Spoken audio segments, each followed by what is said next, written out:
بسم اللہ الرحمن الرحیم۔ معزز خواتین حضرات، السلام علیکم ورحمۃ اللہ وبرکاتہ۔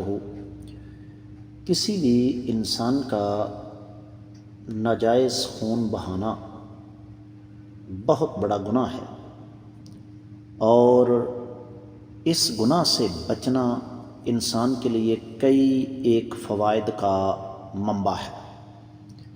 یہی ہمارے آج کے حدیث مبارکہ کے سبق کا موضوع ہے کہ ناحق خون سے بچنے کا فائدہ کیا ہے۔ مشکات المصابیح کتاب القصاص 3451ویں حدیث کتاب میں اور دوسری حباب میں الفاظ سماعت فرمائیے گا۔ وعن ابن عمر رضی اللہ عنہما قال قال رسول اللہ صلی اللہ علیہ وسلم لن يزال المؤمن فی فسحۃ من دینہ ما لم یصب دما حراما رواہ البخاری۔ معزز خواتین حضرات، جس سے آپ نے سماعت فرمایا کہ یہ حدیث صحیح بخاری میں ہے۔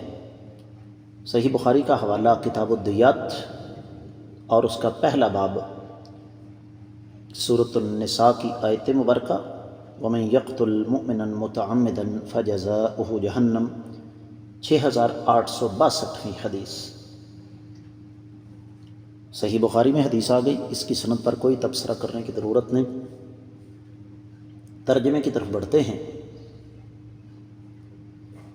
سیدنا عبداللہ بن عمر رضی اللہ تعالیٰ عنہما بیان فرماتے ہیں کہ آقا علیہ الصلوۃ والسلام نے ارشاد فرمایا کہ مومن شخص ہمیشہ فراخی میں رہتا ہے، یعنی اللہ تعالیٰ اس کو نیک اعمال کی توفیق عطا فرماتے ہیں جب تک وہ ناحق خون نہیں بہاتا۔ اب اس میں اہل علم نے بہت کچھ بیان فرمایا، لیکن اختصار کے ساتھ 2-3 باتیں سمجھا دوں۔ دوسرے لفظوں میں، جب تک انسان کسی کو ناحق قتل نہیں کرتا، اللہ تعالیٰ اس کی دینی حالت کو خراب نہیں کرتے، بلکہ اگر ایسا کرتا ہے، یعنی کسی کو ناجائز قتل کرتا ہے، تو پھر یوں سمجھ لیجیے کہ اس نے اپنے دین کا بیڑا غرق کر لیا، اس کی دینی حالت تباہ اور برباد ہو جاتی ہے۔ اور یہ بات معزز خواتین حضرات آپ کو سمجھانے کے لیے کسی راکٹ سائنس کی ضرورت نہیں۔ میں اور آپ اچھی طرح جانتے ہیں کہ ہمارے ارد گرد اگر کوئی ایسا شخص موجود ہے جس نے کسی کو قتل کیا ہے اور وہ بھی ناجائز، تو ہماری آنکھیں دیکھتی ہیں کہ اس کا حشر کیا ہے۔ اصل بات یہ ہے کہ ایک مومن، ایک مسلمان، اس کا عقیدہ خوف اور امید کے درمیان ہوتا ہے۔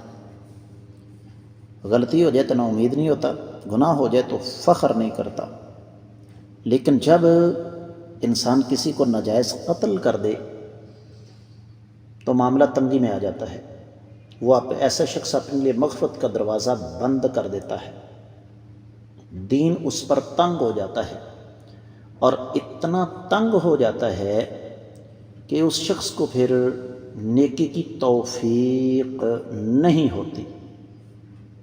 یہ چھوٹا سا مسئلہ نہیں، اور بالآخر وہ انسان پھر مسلسل گناہ کے راستے پر چلتے چلتے اپنے آپ کو تباہ و برباد کر لیتا ہے، یعنی اپنے لیے جہنم کا سودا کر لیتا ہے۔ تو میں امید کرتا ہوں کہ آپ کو یہ حدیث اچھی طرح سمجھ آ گئی ہوگی۔ اس کی مزید وضاحت کے لیے میں نے جیسے عرض کیا، بہت کچھ کہا جا سکتا ہے، لیکن اختصار کے تقاضے تفصیل کی راہ میں رکاوٹ ہیں۔ میں یہاں پر صرف ایک روایت آپ کی خدمت میں پیش کرنا چاہوں گا کہ نبی علیہ السلام نے فرمایا، جس نے کسی مسلمان کے قتل میں کسی کے ساتھ تعاون کیا تو قیامت کے روز وہ تعاون کرنے والا اس حال میں اللہ کے سامنے آئے گا کہ اس کے ماتھے پر لکھا ہوگا کہ یہ شخص اللہ کی رحمت سے مایوس ہے۔ تو اس سے پہلے کہ ہمارا یہ حشر ہو، ہمیں غور و فکر کرنا چاہیے کہ ہم کہیں اس قسم کی کسی واردات کے اندر ملوث تو نہیں ہیں۔ اپنے غصے پر قابو رکھیں اور کوشش کریں کہ کسی کا نقصان اس انداز سے نہ ہو۔ اللہ ہمیں سمجھنے کی توفیق عطا فرمائے۔ آج کے سبق سے اجازت دیجیے۔ السلام علیکم ورحمۃ اللہ وبرکاتہ.